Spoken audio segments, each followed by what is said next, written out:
Voilà donc bonjour à tous, je m'appelle donc Carlos Payan, j'ai 54 ans. Voilà, nous sommes à Paris, Porte-Maillot. Cette petite vidéo pour encourager chacun d'entre vous, pour vous dire qu'il y a 36 ans, en 1981, à l'époque j'avais 18 ans, je me trouvais sur un marché, sur la voie publique, vous voyez, comme aujourd'hui avec des voitures, des gens qui passent. Et là j'ai rencontré sur le trottoir des chrétiens que je ne connaissais pas. À l'époque, j'étais militant communiste, ma famille n'était pas particulièrement pratiquante, voilà, on était en dehors de tout. Et ils m'ont présenté un Nouveau Testament. Moi, je ne savais même pas qu'il y avait ni un nouveau, encore moins un ancien. Donc ils m'ont parlé des choses de Jésus, tout ça, j'aurais dit que ça ne m'intéressait pas. Mais par politesse, comme j'étais bien éduqué, j'ai pris ce petit Nouveau Testament et je me suis mis dans la poche droite de mon jean. Je suis rentré chez moi et je me suis allongé. Et le soir, l'évangile est venu toucher ma fesse droite. Et c'est comme si Dieu me disait, ben, tu vois, moi je ne t'ai pas oublié, je suis là. Donc j'ai commencé à lire un livre que je ne comprenais pas. Je dis ça parce que c'est important, même si vous donnez des tracts, vous donnez des évangiles, ou le Nouveau Testament, les gens ne sont pas obligés de comprendre, il suffit simplement de le donner. Donc moi j'ai simplement donné, et j'ai reçu et j'ai rien compris. Et il s'est trouvé que, on va dire, pendant plusieurs mois, j'ai absolument rien compris, mais on m'avait invité à aller dans un groupe de jeunes pour participer à une journée vélo pique-nique.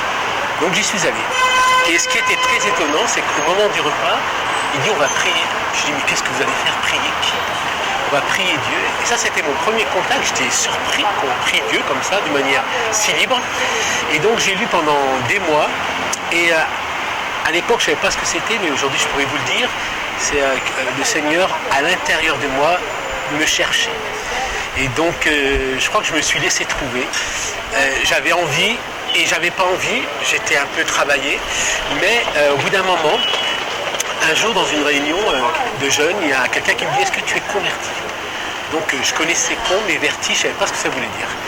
Donc il me dit « Est-ce que tu as donné ta vie au Seigneur ?» Je dis bah écoutez, non, pas encore. Donc je suis rentré le soir, je me suis mis à genoux, comme ça, et j'ai levé le poing, parce qu'à l'époque je ne levais pas la main, je levais le poing parce que j'étais très communiste, et j'ai dit « Dieu, si tu existes, je veux militer pour toi. » Donc je me suis endormi, mais je tiens à vous dire et à vous prévenir qu'à mon insu, Dieu a enregistré la prière et s'en est servi plus tard. Mais le lendemain matin, je me suis levé, j'ai dit à ma mère, maman, je crois que je vais devenir missionnaire. Elle me dit, je vais le dire à ton père. Et je savais que mon père, c'était un homme qui était super, mais il était un petit peu plus carré que moi, et il était boxeur, et quand on le contredisait, il donnait des coups de tête. Et je suis allé voir le groupe de jeunes, j'ai dit, écoutez, mon père, il va venir vous casser la gueule, parce que vous m'avez parlé de Jésus. Donc ils ont prié pour moi, 6 mois après, donc j'ai demandé le baptême, et là j'ai vu pleurer mon père pour la première fois de ma vie. Et à partir de là, ça a été tout un processus de miracles dans ma famille, dans ma vie, dans mon travail, dans mon parcours de vie, où Dieu ne m'a jamais laissé tomber. Vous savez, lorsqu'on a cette parole de Jésus, il dit « Je serai avec vous tous les jours jusqu'à la fin », ben, je crois que j'ai expérimenté cette parole qui a fait qu'il était avec moi. Donc quelques mois après, je suis parti au service militaire et là, je distribuais l'évangile à tous les gars qui étaient avec moi à l'armée pendant un an. On m'a appelé l'aumônier, je priais pour eux. Enfin, j'étais dans une sorte d'euphorie spirituelle où j'avais peur de personne. J'avais une telle certitude et une proximité de Dieu qui faisait que tout le reste était aplani. Donc je parlais de Jésus avec joie, avec crainte, mais aussi avec une détermination, même si je suis de nature, dans mon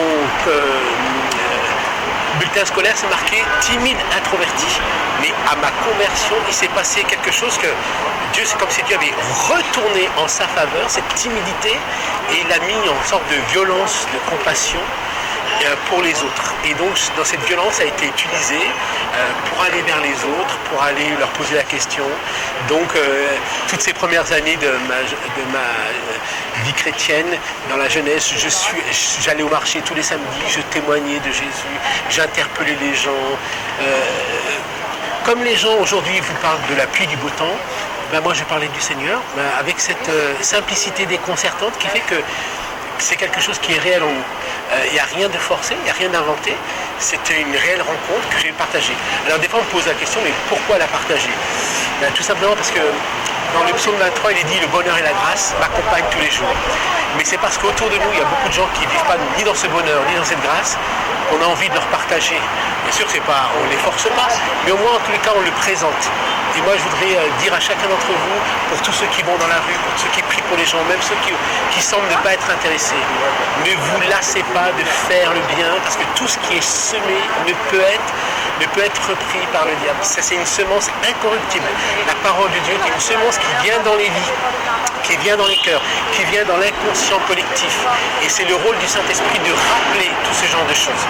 Donc voilà, je voulais dire, c'est pour ça que j'en profite de ce moment de petite vidéo ici en plein cœur de Paris, que donner sa vie au Seigneur, c'est la chose la plus merveilleuse qui m'est arrivée, qui a bouleversé, qui a valorisé ma vie.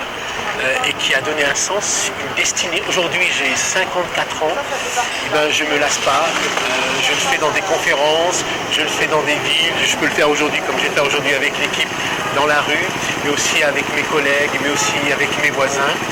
J'ai pas honte de l'évangile, c'est une puissance pour quiconque croit, c'est une puissance quand tu crois. Alors crois et tu verras la gloire de Dieu. Que le Seigneur te bénisse, à bientôt et soyez violents pour le royaume de Dieu. Donc cette violence de compassion pour aller prier pour les autres avec fermeté, car Dieu est avec vous. Qui sera contre vous? À bientôt et soyez bénis.